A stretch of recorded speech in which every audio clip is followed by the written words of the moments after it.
Lewis Show here on WSGW. We're going to talk about your money today because with me in studio is the president and co-founder of Great Lakes Investment Advisors. He is Jason Kreiderman. Jason, good morning. Good morning, Art. Good to see you again. Always good to be seen. Good to see you as well. I want to start out with something. I don't know. We hear a lot about it, but we don't hear much about it in the financial industry. What is AI going to do for you, good or bad, in the financial industry? Yeah, that's an interesting two letters right there. When I first heard about AI years ago, I thought, wow, this sounds awesome. Sounds like some really cool opportunities. The more and more that I've seen it in our day-to-day lives, it's scary. It really scares me. There's a lot of, I think there's still a lot of good out there with AI, and as long as the right people use it the right way, AI can be very powerful. It can help a lot with time savings. It can help a lot with research and taking something might normally take 2-3 hours to do. Using AI, someone might be able to shrink that time down to a half hour to an hour. So it can free up time. I think it can be a great resource. But I do think it can be dangerous. It definitely. I've tried to dabble in it a few times when I do some of my weekly emails or some of my reports. And you have to proofread it, and you have to proofread it a couple different times. You have to make sure that the context is appropriate, things are spelled right, and that's where I think it can be kind of dangerous. Is someone might want to use it as a resource. They just ask AI something, it spits it out, and they run with it without actually looking into it, without researching it. It's interesting you say that because that was really the crux of my question. My fear when it comes to the financial markets, all right, is that it's going to be a crutch for the uninitiated, sitting at home doing their own finances. Sure. And they're going to believe everything it spits out. Yes. And without that proper oversight, if you will, of their portfolio and where it's going and what it's doing, and you just cannot replace the human mind when it comes to some of this stuff. Yeah, you really can't. And I think about it. There's just the term artificial intelligence. Yeah. Well, first of all, artificial's fake, right? It's a fake Christmas tree. It's not real. So then I think, well, intelligence. How do you call this fake intelligence? But we're going to end up relying on it so much, and so that's interesting in itself to me. But you're right. I mean, we can ask AI a lot of financial questions, but how it can be pretty good at talking about the past. What have the markets done? But it's pretty tough for predictability to and that's really when you bring the human element into it with a trusted fiduciary advisor, and you bring algorithms and mathematical theories and these things, and you put it all into play.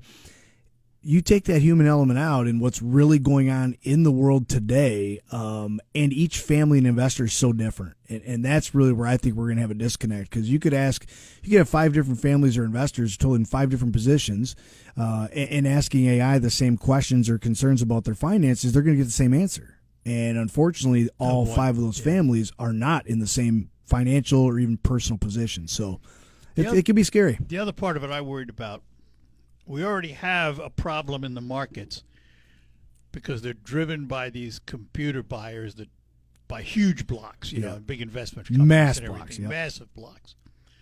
Is AI going to make that worse? Is it going to be harder for the individual investor? Well, I think it's going to bring in some more concern, obviously. What play might AI have on these large blocks? A few years back, you heard about the robo-advisor. The next new wave was going to be the robo-advisor. And now you sure don't hear a whole heck of a lot about that. But that was kind of on the basis of AI, having that robo-advisor. And there were some advisors in a lot of conferences I went to, there was some concern about, hey, are our jobs going to be replaced? Is the world going the way of AI and the robo-advisor? And I think there are some industries, absolutely, it's an awesome advancement in that industry. Look at the automotive line when there was the technology and advancement of the robots and technology on the lines. But to replace the human element, it's almost like saying, your dentist, your surgeon, your heart doctor, your eye doctor. There's only so much that you can do with robotics and technology. You need the human element. And from a financial standpoint, we're really no different than a financial doctor, and you still need that human element. And so I think those that try to go 100% away from the human element and just go with robo or AI, not necessarily sure it's in their best interest, Art. I'm curious if the world has changed much from when I grew up because when I grew up and learned about investing, I even had a course in high school, Sure. you know. But the big word, the number one word was diversity. Diversity, diversity, diversity. Yeah. Is that still a big word? It's a huge word. Yeah. Diversify is a very big word, and I'll take it before diversification. Actually, we now employ allocation. Allocation is not all your eggs in one basket, which diversify. A lot of people think, well, doesn't that mean all your eggs in one basket? Well, there's multiple layers of those baskets. And so I think, has the world changed? Yeah, before it was just diversify. Now it's allocation before diversification.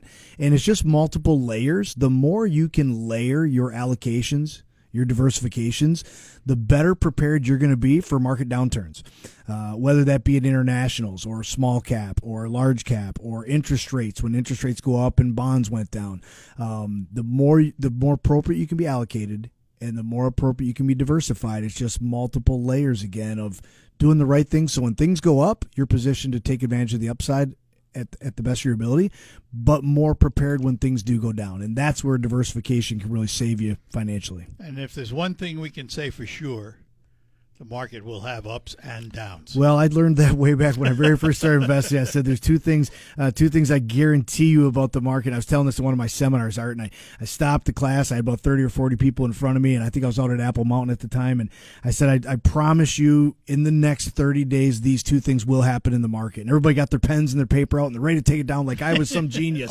And they said, what is it? And I said, the market's going to go up, and the market's going to go down.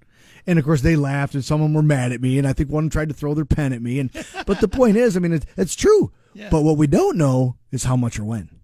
Markets will always go up and down. It's a matter of how much and when. So what's the, and going back to that diversification, I always was told don't put all your eggs in one basket, not in one stock, not in one mutual fund, not in one anything. Yeah.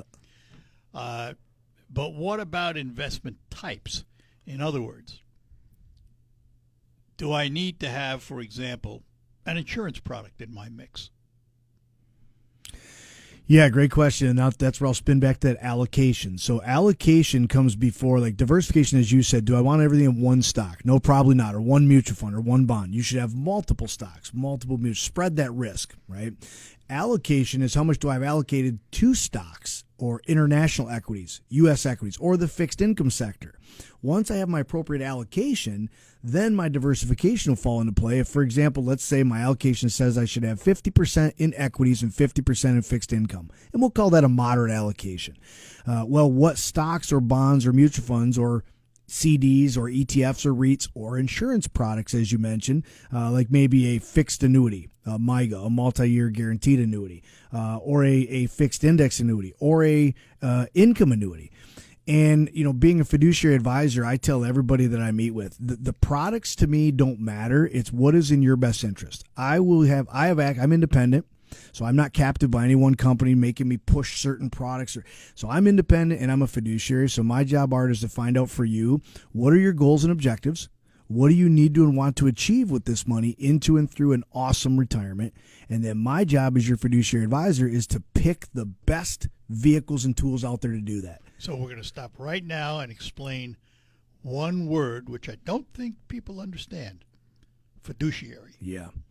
Big word. I mean, we talk about diversification, big word, allocation. Fiduciary is really a big word. So when my dad and I started our business almost 24 years ago now in the spare bedroom of my house, we did a lot of research on investment advisors, and we kept coming across the F word, the fiduciary. We thought, what the heck is that? That's a big deal. And it's a huge deal. And to me, there's no other way to do business. And it means at the end of the day, everything I do must be by law 100% in my client's best interest, period. No conflicts of interest. If there are conflicts of interest, must be fully disclosed up front, signed off on, how and when we're paid, who pays us, everything. And again, really what it is, it's no hands under the table, no hands behind your back. It's all hands on deck, 100% honesty. Fiduciary, to me, is really the only way to do business. It's a fee-based business? Yeah, we are a fee-based business, 100% fee-based. That's correct. Which, to me, makes sense, because then I know up front. It's not a guessing game as to why you're giving me this stock or why you're giving me this, product. That's right. Mm-hmm. Hang on, we got to take a break. We're talking to Jason Kreiderman from Great Lakes Investment Advisors, and you can hear his program Sunday mornings right after the 8 o'clock news here on WSGW. How do you afford the things you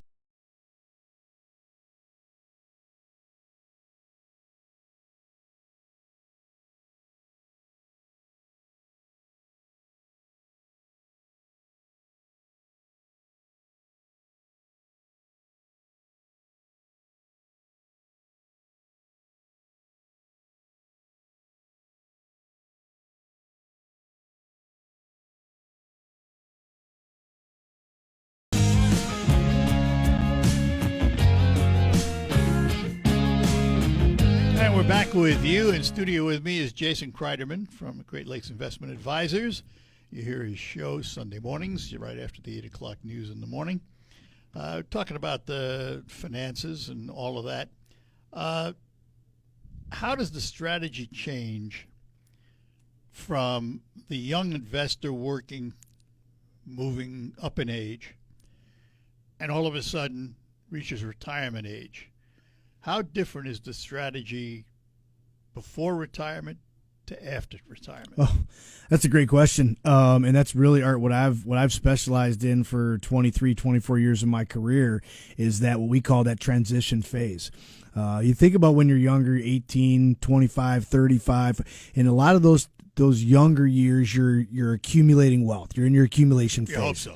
You hope so, right? That's the whole objective. Now it depends on, family and house and marriage and all those things get in the way and prevent us sometimes from investing as much as we'd like to. But that's the phase that we call the accumulation phase. And that's from your working years. That's from your 20s to your 50s into your 60s maybe. Generally at that point, you contribute more. You're younger. You have more time on your side. And generally you're more aggressive. You're more opportunistic. You're not going to touch the money in the next 30 days to 3 months. You're going to touch it in 30 years. So you have time on your side. You can afford to be more aggressive. Now, when you get older, and we call it the retirement red zone, maybe 5 to 10 years before retirement, psychologically, you start to think different about money. You start to think different about life. And let's be real, Art, at that point in time, at 50, 55, 60 years old, we don't have as much time on our side is the reality. So generally when we get that mental shift, hey, I think I might retire, it's a physical shift financially as well. And this is a big, I guess I'd say we see the ball drop here a lot, Art. This is a big opportunity that I've been able to help a lot of investors and a lot of families is when you shift into that accumulation phase, into what we call preservation phase, and then distribution or income phase. Those are some really big shifts that you go through. Physically, you retire. Psychologically, you're in retirement. You think about life differently. But physically, did you change the management philosophy with the money? Did you change the investment tools, the vehicles, the stocks and mutual funds you were in for the last 5, 10, 15 years inside your 401k? Are you still in them in retirement? Because if you think about going from the accumulation phase, that takes special management designed for accumulation and growth. It takes special tools and vehicles to get those types of outcomes. Well, when you shift into preservation, a little more conservative, don't want to take the risk anymore. We're not as young. We don't have as much time on our side. We're no longer contributing. We're no longer contributing to build that wealth back up. It is what it is. As a matter of fact, we're going to start pulling some income off this portfolio, Art, to sustain that retirement lifestyle. That takes usually a different philosophy than growth. It takes some different tools and vehicles than your accumulation phase. So that's a disconnect we've been able to identify and help a lot of investors with, that, hey, you've shifted or you're getting ready to shift into retirement.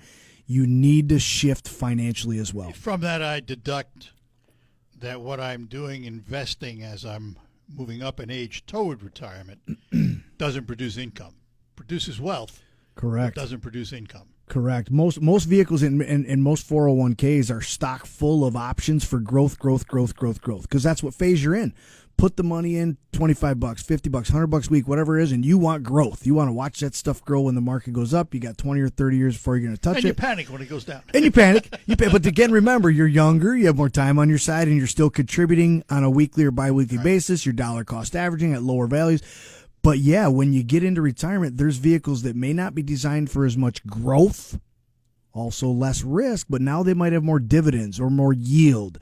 a little more preservation minded. So when the market goes down, they don't lose as much. There's not as much risk exposure. And there's more of an element there to provide some what we call mailbox money, monthly paycheck. Because when you retire, you give up that monthly paycheck. What do you have inside your 401k right now that's guaranteed to give you a monthly paycheck? That mailbox money? I've been doing this for 23 years, Art. I haven't seen many 401ks that have monthly mailbox money built into them. From that, do I deduce that when I reach that retirement age, I don't leave that 401k sitting in my employer's bin. I take it with me and do something with it. Yeah, so that's another one. Again, from a fiduciary perspective, I truly believe when I give advice, it needs to be in that family's best interest. So it is in some investors' best interest just to leave your 401k, leave your money inside the company's plan. However, most families and most investors I've worked with, Art, over the years, it is more in your best interest when you retire or you leave a company. Maybe you leave one company, you get hired by another company, and you have 401k laying around from an old employer or a 403b or a 457, depending on your employer. It is usually in your best interest to do exactly what you said, Art. Open an IRA and roll the money out of the 401k into your new IRA. That way you own it, you control it. You have more power, more control, more flexibility, more options with an IRA generally than you do inside a previous employer's 401k plan. So what role does tax consideration have in all of this? Great question. Great question. So 401ks are tax deferred unless you have a Roth available inside the 401k, which more and more 401ks are starting to allow Roths inside now. But for the most part, a 401k was you put the money in before taxes, so it was not taxed. Now, we all know you earned it. There's going to be taxes due on it. You just get a break and don't have to pay it the year you earn it. And then all the growth inside the 401k, again, if it's not a Roth, but if it's pre-tax 401k, that grows tax deferred. I didn't say tax-free. I said deferred. Deferred, Art, means you're just kicking the can down the road. You're deferring that tax bill till later. Some point in time, you or somebody has to pay the piper. Now, when you roll money from a 401k to an IRA, this is really important. You do it right. And again, why I highly recommend using a trusted fiduciary advisor. You don't necessarily want to liquidate the money and then have to worry about putting it back into an IRA. That's called an indirect rollover, which you can do. But once you do that, tax on that, don't you? If you don't follow the rules to the T, to the I's, to the period, to the explanation points, you really have to know what you're doing and do it under the 60-day window, or it's all taxed as income that year. So we do what's called a qualified rollover. The IRS allows you to roll money out of a 401k and over into your IRA, custodian to custodian, never touches your hands, no taxes due, no fees or penalties, very clean, very efficient. And again, generally it's more in your best interest to have more control, more power, more flexibility, more choices over your own IRA versus leave it in an employer's 401k. So when you do that, you're rolling it out of a 401k where I've had directed investments. Yep. When you roll it into some other vehicle like an IRA, can you also reallocate, reinvest, change investment strategy? All of that? Absolutely. And that's where, when I mentioned you have more flexibility, you have more options, more choices. So if most 401ks, as good as they are with Fidelity or whoever, they're limited on the number of investment options inside. There's generally 10 to 20 or 30 options to pick from. When you utilize your own IRA, you literally have the universe of investments. The universe. You could put it in a CD. You could put it all in one stock. You could put it in mutual funds, REITs, ETFs, annuities, you name it. So yes, you can still contribute to it based on IRS laws and rules if you still have income. You can allocate it. You can diversify it. You can invest it with fee-based. You can invest it with commit. You own it. You 100% control it. A quick question about this rollover thing. When we roll into an IRA, not a Roth, is that correct? Well, not a Roth, so that's going to be called a conversion. So there's terminology as a rollover goes from 401k to IRA. When you want to move into a Roth, then you do a conversion, IRA to Roth IRA conversion. That's a tax consequence? Tax consequences are due the year you do the conversion based on the amount that you convert. So a lot of other variables and elements you want to take into consideration there. Now, if you do have a Roth inside your 401k, you would roll the pre-tax 401k money to an IRA, you would roll the Roth to Roth. You have to make sure to do that right. You don't want to commingle that money, or you could have big tax penalties down the road. This is where I think I need an advisor. It generally helps. Again, do-it-themselvers are kind of pretty good some days, but more consistency long-term, make sure you do it right as a fiduciary advisor is probably the only way to go. We're talking to Jason Kreiderman from Great Lake Investment Advisors, and we will be back with him after these notes. Gotta go. Call, and I'm going to do this in quotes so our listeners hear me, risk-free, meaning they can't lose principal. And, the one most of us are most familiar with, savings, checking, money market, CDs, right? Those are investments that they say, gee, you put money in, for all intents and purposes, that's safe. It cannot lose principal. Well, in the insurance industry, there are vehicles like those as well. There's something called a fixed annuity or a MYGA, multi-year guaranteed annuity, which is very similar to a CD. Generally, though, MYGA annuity products or insurance products are going to pay a higher interest rate and guarantee that interest rate for a longer period of time than a bank or a credit union will in a CD. Now that vehicle has no direct market risk, so it's not in the stock market. If interest rates go up, there's no interest rate risk either during the term. So correct me if I'm wrong then. All the risk is in the financial stability of the company issuing. Correct. So the rest of the story is, well, what do they invest in? Well, that company takes your money and they put it in their portfolio. And they invest in all these bonds and equities and real estate, whatever it is. So all annuities, computers doing it for yep, all these annuities are backed by the claims paying ability of the insurance company. And all annuities are issued by insurance companies. So you want to make sure that if you're going to utilize either a multi-year guaranteed annuity or another very powerful one is a fixed indexed annuity, because that has an opportunity to participate in market upside. Keyword I said there, participate. Remember the too good to be true? Hey, I get all the market upside. Yeah. No, you don't. No, you don't, Art. You participate in the market upside, and you're going to give up some of the market. You're going to give up some growth, but you get 100% protection on the downside. No risk again at all. But again, these are all backed by the claims paying ability of the insurance company. So it's very important that you use high-rated companies. And again, being a fiduciary advisor, I don't care if it's an annuity, if it's a stock, if it's a REIT, whatever's in your best interest to accomplish your goals with the highest probability of success, that's what I'm going to use.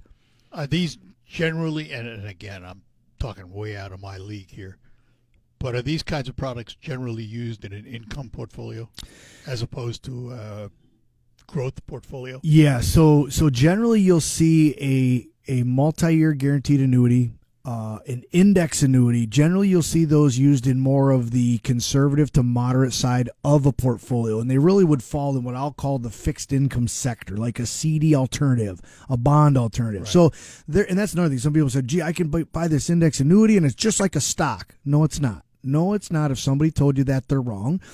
It's not like a stock. It's not like a mutual fund. It's more like a CD or a bond alternative. It's on the fixed income sector or side of your portfolio. Now, some of them have some really, really good internal rates and growth opportunity.